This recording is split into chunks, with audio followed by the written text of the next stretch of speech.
Homemade dryer sheets are so nice because they're all natural, non-toxic, have no chemicals in them that you have to worry about them touching your skin. So this is particularly nice if you have sensitive skin. This particular recipe is called Breathe Easy because of the eucalyptus and the peppermint, and it's just kind of a nice one to have in the wintertime when everybody has the sniffles and colds, and then they can just kind of cuddle up in their blankets and smell this instead. It's kind of pleasant. Now for this, I start with a half a gallon container, and I'll combine 2 cups of white vinegar and then 2 cups of water together.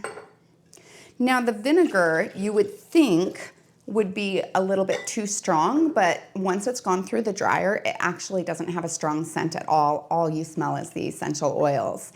And the vinegar is also a fabric softener, so that's a side benefit for that.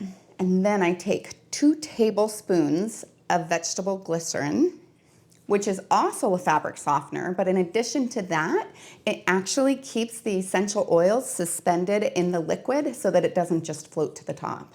And that'll be my next step. I add 25 drops of eucalyptus, 15 drops of peppermint, 10 drops of tea tree oil, and 10 drops of rosemary.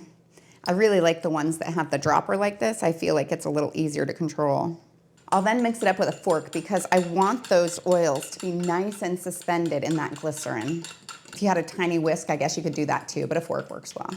I'll then use a spatula to get all of that vegetable glycerin and essential oils out of my container, and I'll mix that in with my vinegar water solution.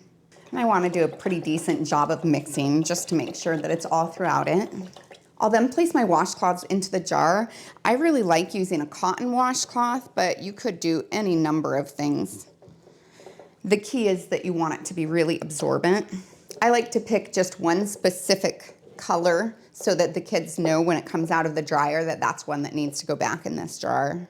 And then when I go to use it, I'll just pull one of these out with it still kind of sopping, toss it right on top of my clothes, and run it through the dryer like I normally would. And then after it comes out, I fold it up again, and then I put it back into the jar as long as there's enough excess liquid for it to absorb. Otherwise, I just stack it off to the side and save it for when I make my next batch.